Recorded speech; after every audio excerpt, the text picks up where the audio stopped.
What's up? It's your boy back at it again with another video in the series we like to call Underrated Throwers. Today we got a javelin one. Now my previous javelin one I did is a while back. Andreas Torkensen. I butchered that name. But Tero Pitkämäki, who I think I mentioned in that video, is probably my favorite jav thrower ever. If you ever seen like the lifting videos of him, he's absolutely insane. Like benching like 500 pounds or like some crazy number for his size for a jav thrower. And he's just, I really like him because one, he's consistent. He had a bunch of longevity. He was the world champion in Osaka 2007, bronze medalist in 2008 Olympics in Beijing. Just so much good stuff, and he had diverse so many 90+ meter jav throwers, and it's one of the most competitive eras of javelin in my opinion. So, and I feel he's underrated because he doesn't get talked about enough. As you can see from the screen, his PR is, this is I think his PR throw, 91.23. If this isn't his PR, it's 91 something. But I'll link that down in the video description along with his height and weight and his notable accomplishments. But yeah, I think he's goated. So, me personally would rank him top 5 of my favorite jav throwers ever. All right, but let's get it started. Now, he won all these things and medaled in all these things, but he was still making world championship finals and like Olympics and stuff, and like I'm pretty sure up until the late 2010s, which is actually crazy longevity for a jav thrower. Now, he does a couple unique things. I've never actually really broken down and watched his throw that intently. Because if I'm going to be completely honest, I don't watch a lot of jav. You know? Even though I respect them a lot because I could never do jav. Hell no. You guys are crazy. But let's get it started. So one thing he does that I thought was kind of weird was he does very, very little forward steps. Like usually they're a little wider, and the knees are a little more up. He's running his forward steps are a little more casual, and they're a really fast for forward steps. Usually the forward steps start out kind of slow, and then they start accelerating, but he just goes balls to the walls immediately. But he still manages to accelerate because he's just an absolute animal. See, every time you see a jav thrower with a backwoods hat, you know that they're him, basically, is what I'm saying. So, I mean, if you're a jav thrower that can pull off a backwards hat, I mean, more power to you. You know, GOAT status right there. That already probably adds like 10 meters, I'm not going to lie. But, back to the actual technique. We're here. And his cross steps, before recording this, I was trying to count his cross steps. I'm pretty sure he does a three step, which is actually insane. Because he might be one of the only like pro people that actually do a 3-step. Usually a lot of them do 5 or 7s. Now I could just be counting wrong, but if I'm counting wrong, then he does a 6-step, which is even weirder. So I think he does a 3-step. I don't know how exactly he counts his steps, his cross steps, but or crossovers, but shoot. So let's get into his crossovers. So a great transition. And he has a really good wrap. Now, he's kind of slow to bring it back, which I personally like, because I feel like if you brought it back straight away, it would kind of ruin his rhythm. And he brings it back super rhythmically with his cross steps, which is super nice. And yeah, I'm pretty sure he does a 3-step. But I really like these cross steps, especially what he's doing with his right foot. So his right foot pointed 45 degree, left foot pointed 45 degree. And he does a weird thing in the crossover before his penultimate. So let's see, where does he start his cross step? Right there. And he kind of does exaggerated crossover and then gets into 3-step, and then gets into his penultimate, which is it's weird. I think that's because he only does a 3-step and he wants to take up a little more room. But then I don't know, maybe he just doesn't feel comfortable with a 5-step. I have no idea. I don't speak Finnish, so every interview I've ever seen of him, I can't understand what he's saying. So I don't know if he's even mentioned why he does this. But if someone can tell me in the comments why, that'd be great. So yeah, he does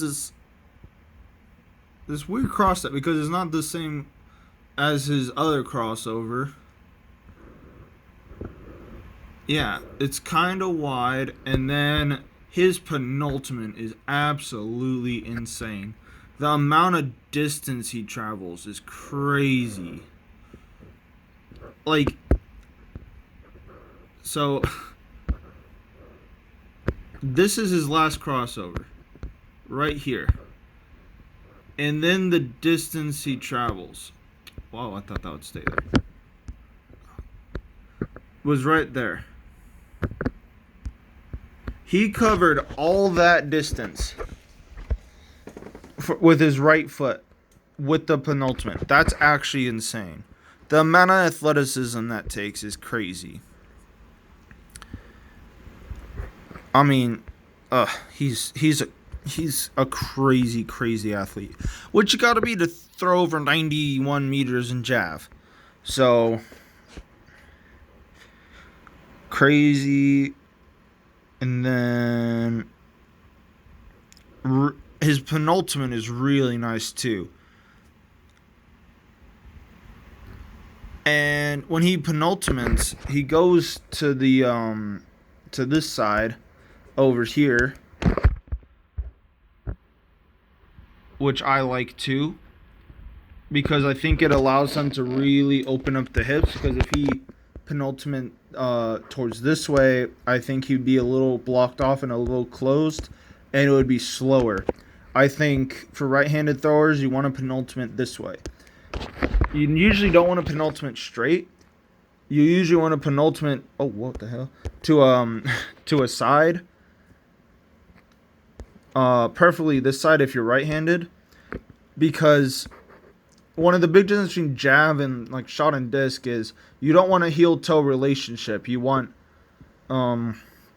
with your block leg and your power leg, you want your block leg and jab to be a little wider, because you don't really like turn and grind the ground in jab just because you have spikes and you really can't turn that well.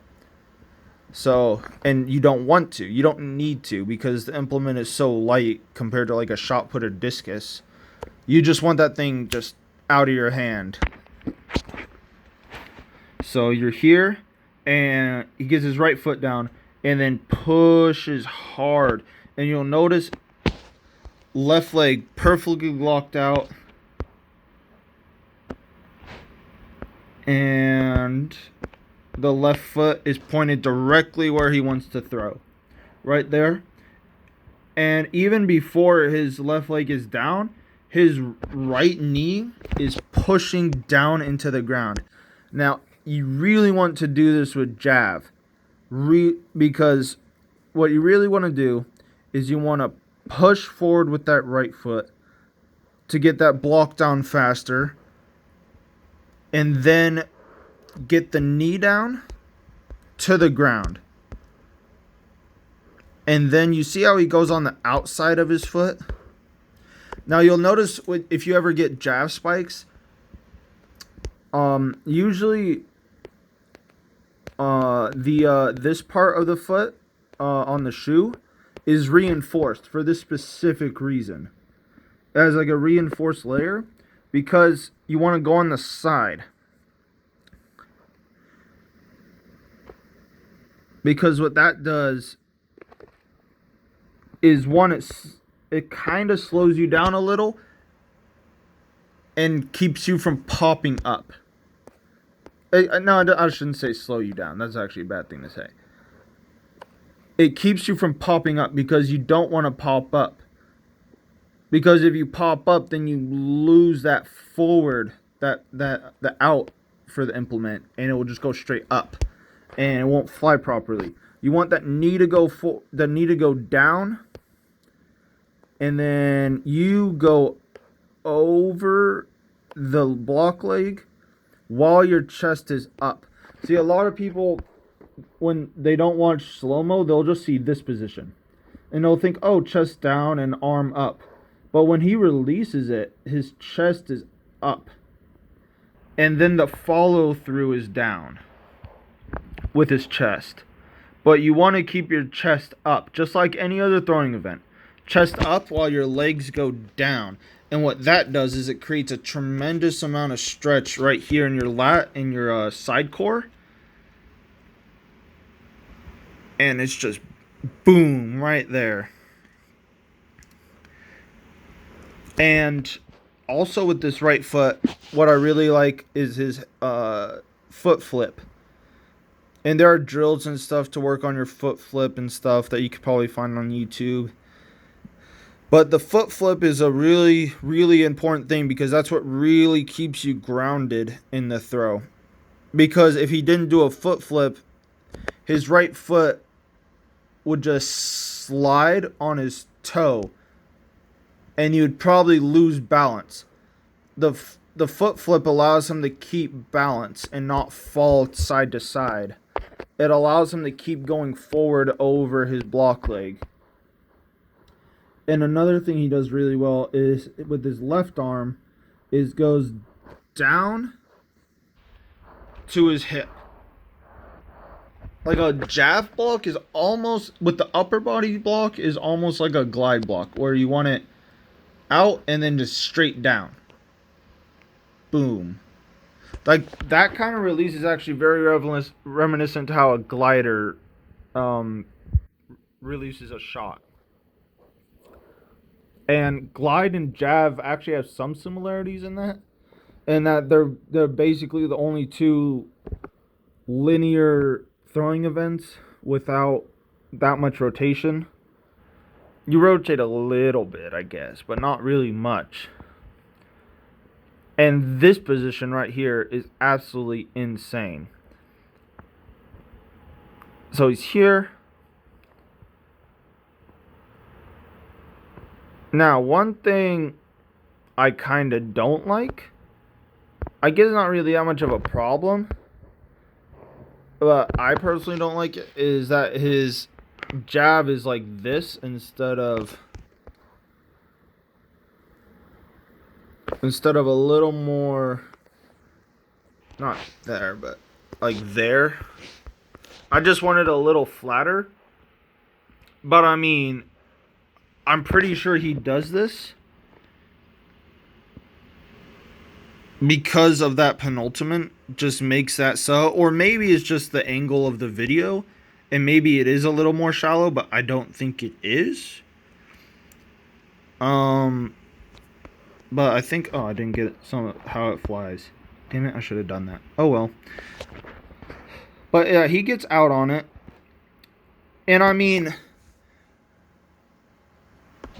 also when you have a wrap,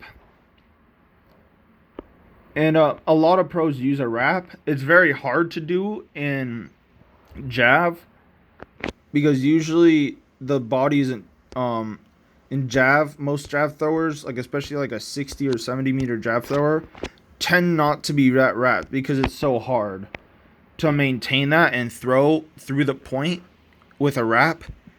But if you can do it, I mean, it can lead to crazy throws, like, 91 meters. But, yeah, if you could do that, that's great. I wouldn't recommend it unless you're, like, a 75 plus meter jab thrower to start even thinking about using a wrap. Nor do you need it. A wrap, in my opinion, is used kind of to take you to that next level and add a couple more meters on your throw. But you got to do it when you're ready, in my opinion, at least. I'm not saying you have to be a 90 meter thrower, because there are 80 meter plus meter got people who do it. So, yeah. And I'm not even saying you need a wrap, because people throw 90 plus even without a wrap, so you don't really need it. But it's just something to keep in mind. And another great thing he does also from here is, you notice how all his energy transfers forward over that block leg. So you notice that hip flip, and then he's off the ground. And you notice how he kicks that right leg back up. And that really propels him over his block. It's the last second. And that keeps him a little more vertical, so he's able to stay in the runway, in the sector.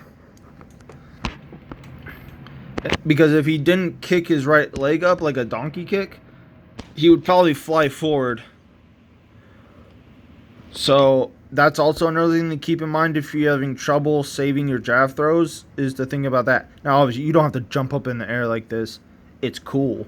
I've always wanted to do that, because I just think it just looks cool. I mean, he does that because he hits such a hard, like when you see a jab thrower like fall down and stuff, some people are like, oh, they messed up, but really it's because they hit such a hard block that they kind of have to do that. Like, they kind of have to do that to stay in. That's just, when you hit such a hard block in jab, I mean, as you have to throw these kind of distances. Very few jab throwers don't do this. Like, you'll see someone just fall or do like a roll. I know there's one thrower who do like a backflip or something. That's cool. I mean, good for them. Screw them. I wish I could do a backflip, but I'm fat, so whatever. But here, boom. Some of them will just fall. They won't even brace themselves like this. So I personally would rather just fall, because your hands are probably going to take a beating doing that, and your wrists. But he knows what he's doing. But anyway, I hope you guys like this. I know I don't do very much jab, so if you guys want more jab, I could do a couple more. I don't really know much about women's jab, if I'm going to be quite honest. That's really a dark spot in my throwing repertoire. Men's jab is a close second, although I have watched a lot more men's jab than women's jab. I don't actually think I've sat down and watched a women's jab competition. Yeah.